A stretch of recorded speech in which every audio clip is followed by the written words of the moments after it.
Okie doke, let's go through scene one and scene two, and I'm just gonna I'm gonna go a little more carefully on scene one, and then I'm gonna kind of skim over scene two.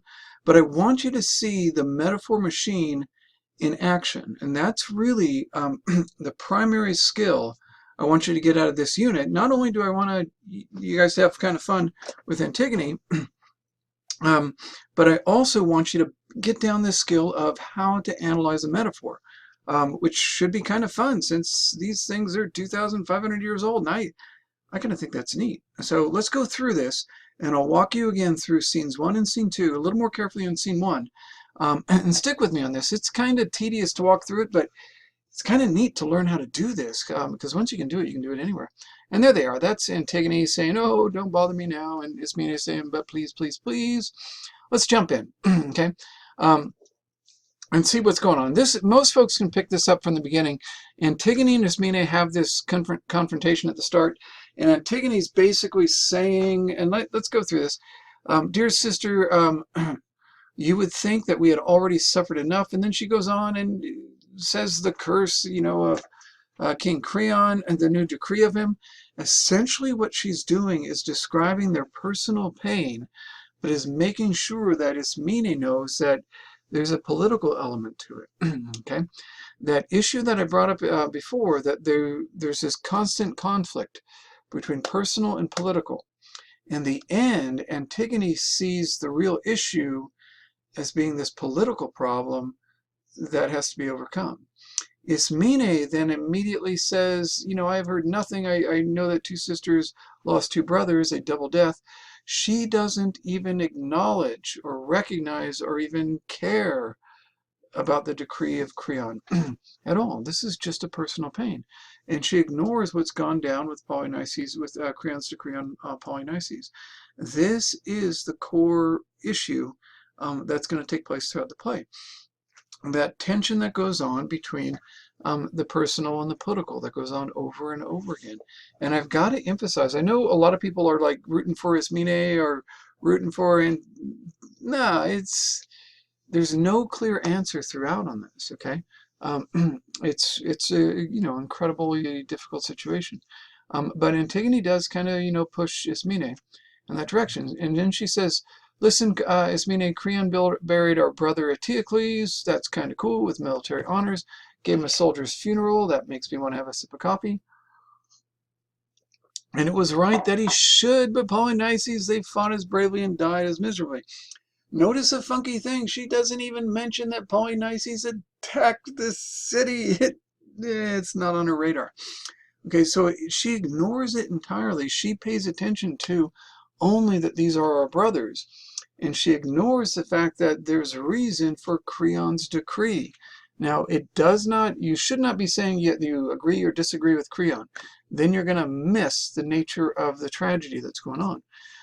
Instead, notice that she doesn't even bring up the fact that Polynices attacked the city, and that's why the decree's been made. She didn't bring it up. She doesn't say in spite of the fact that she doesn't even bring it up. She doesn't even want to look at that.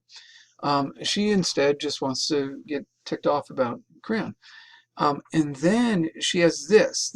I'm going to really emphasize this. This is a metaphor, because these are what I'm going to want you to address in your essay. These things are kind of cool. Let me slide over here. And watch this. This is what you should get good at. And bing, bing, bing, there's a metaphor going on. There's some figurative language. And I want to be clear about the metaphor machine. It's got 3 stages. And it works constantly. It doesn't matter if you're dealing with, politicians speaking or poetry from Shakespeare, or it doesn't matter. There's 3 stages, and it's kind of cool. This thing works. It's kind of like a lawnmower that is 20 years old, but and it still starts up every time. It works. Bing, bing, bing. Literally, Antigone is describing. That's what's going on in this metaphor. Okay. Let's shut this one down. But this body must lie in the field, a sweet treasure for carrion birds to find as they search for food. That's a metaphor. So let's check it out. So literally, Antigone is literally describing how the carrion birds will eat the flesh from the bones of her dead brother while he's left in the field. That's what she's talking about. What are you aren't you listening? Well, what kind of words is she using? This is the big thing, the big split. And this is kind of cool. The word she uses the language of sweet treasure to make it seem that the carrion birds have struck it rich and are so very lucky. It's like they got the winning lottery ticket, and his name's Polynices, and he's right over there. Yeah, that guy, smelly guy. So that's it. That's what they're doing. Now, why is it important? Why, in Creon's view, on Creon's new thieves, I should say, the carrion are the ones who really went out. Who benefit the most, while the family of Polynices suffers this humiliation. So that's why I think it's important. You could say something different, but the metaphor is undeniably there. The first two stages of the metaphor machine, when you describe what's literally going on, and then describe what kind of words are being used, everybody should agree on those. But the stage of why it's important, that's the analysis. That's where you step in, and you're going to disagree with other people. I think this is Antigone pointing out the just rotten nature of Creon's rule. You could take it differently. That's perfectly fine. In the why stage, we're going to agree on the first two, but you can disagree in the why. Okay? All right, let's keep going. Shush. Okay. And going down, and you get them going back and forth, and Ismene is kind of hemming and hawing, and Antigone's like, she's really set. Boy, Antigone is a famous character for how set she is. And I know a lot of people really like her and think she's neat, and she kind of is. But it's important to understand that this conflict is inevitable. Sophocles is not trying to make a good character, bad character. It's not that. The nature of tragedy is that this has to happen. It has to happen. There's good reason behind Creon's view. There's good reason behind Ismene. There's good reason behind Antigone. There is no right and wrong. And I know Americans look at this and, oh, if he had only, there's no clear fix with this. And so let's see the voice of the people here. Now the long blade of the sun, lying level east to west, touches with glory Thebes of the seven gates, open unlidded, eye of the golden day. O marching light across the eddy of rush and Dirce's stream, striking the white shields of the enemy, thrown headlong backwards from the blazing morning. Dang, that's pretty. That's pretty dramatic. What's going on? This is the voice of the people here. That's where the chorus steps in. That's who the chorus is. The choragos is the leader of the voice of the people. And bing, bing, bing, this is another metaphor. And this is, we got to break out our three stages, okay? Look at that, bing, bing, bing. Literally, the sun of a new day is shining on the city of Thebes. That's what they're talking about. So, but what words? The blades, the marching, make the coming day into a threatening invasion of foreign invaders. It's as if the Civil War is still right on the mind of the people. This is not something that happened 20 years ago. This is what we just, man, yeah, it just went on. So they talk about the sun using blades, marching, the day and threatening invasion by a foreign invader. That's where the words are from. When you're talking about something with blades and marching, that's an army, okay? Then I go into why is that important? The day may appear to be anew, but the people feel threatened by what could happen. The threat is still very real to them. It's still very real. Even though Polynices is now gone, it's still raw for them. So I hope you see these three parts. Why use that metaphor? Because it shows how raw it is to them. That's my analysis. You can do it differently. If you do the first two stages, then you step into the why. You've got it. You've set the stage. And I tell people it's good thinking is slow thinking. These metaphors that probably struck you about it, but you didn't really think much about it. To write about this play, if you slow it down, you're going to have some really good insights.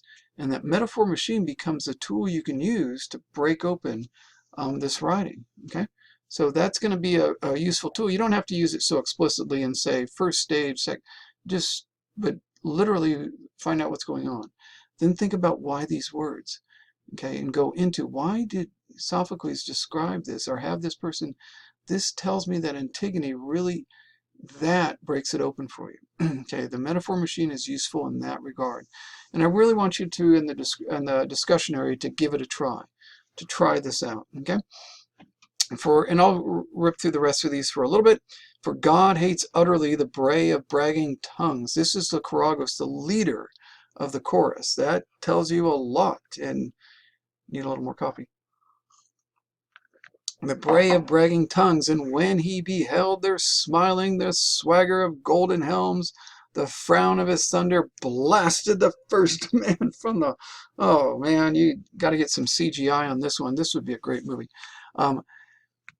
God hates utterly the bray of bragging tongues. That's bing, bing, bing, a metaphor. It really is. It's the bray of bragging tongues that God hates. Notice that they're really talking about Polynices' army coming up, you know, with the helmet, beheld the swagger of their helm, but he's making them, you know, he hates them. The first, literally, he's literally talking about the attack from Polynices' army.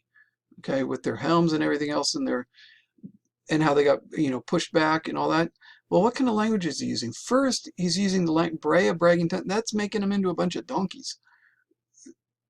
There ain't much going on. They're not that bright. So this is as if they are acting beyond the realm of human expectations. They've gone too far, and they're in gold helms. So something's wrong about this. You got some donkeys dressed in gold, and they're coming to invade. This ain't right. Okay, so no sympathy from the Chorugus. Why do this? It's humiliating them for their pride. That's what it's doing. I feel it is. And it shows that the chorus, the leader of the chorus, sees the gods is on their side and sees Polynices' attack to be somehow inhuman and worthy of no respect. That's why I see it that way. So number one, this is the attack of Polynices. That's what it is. And he was repelled. That's, you know, literally what it is. Number two, they are described as donkeys with gold helmets, okay? And they were blasted by the gods. That language, yeah, they're donkeys and helmets. Get that image in your mind. That's really cool. And number three, why do that? Because what he's done is absolutely ridiculous. This attack from Polynices is absolutely against the honor of the gods, according to the Chorugus, the leader of the chorus. And why do I think that's important? Because it shows the people are kind of on the side, not of Antigone, but at first, man, they're not having big problems with Creon at first, not at first, okay? You know, now the chorus does say a little bit more, just they express their, you know, the fact that they are so relieved. And you see these metaphors again. The beautiful morning of victory, let thieves of the many chariots sing for joy. With their hearts dancing, we'll take leave of war. It's as if they're walking away from war.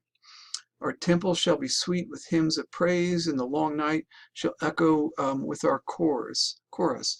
That is what literally is talking about, is that they're going to, you know, celebrate. And what kind of words are used? It's as if this is a church. You know, the long night shall echo with our chorus. That's what churches do. And that's where you have a chorus singing. It's as if the outdoors is their very church. Why is that important? Because boy, are they relieved that their whole relationship with the outdoors and with nature has suddenly become, you know, religious ecstasy. That's the level of relief that they are experiencing now that this war is over. Okay, so that's what I want you to be aware of. Is in scene 1 and 2, you're going to get the metaphors like crazy, and these are going to be the juicy bits that you're going to use to create your first essay, which you should start writing in the 3rd week, I would say. So you should start getting on that.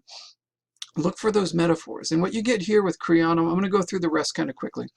Creon really says, he comes out and he says, you know, I can do this. I'll go ahead and analyze this one. What the hell? I have the honor to inform you that our ship of state, which recent storms have threatened to destroy, has come to the harbor at last, guided by the merciful wisdom of heaven. Let's go bing, bing, bing. We got to type out bing, bing, bing.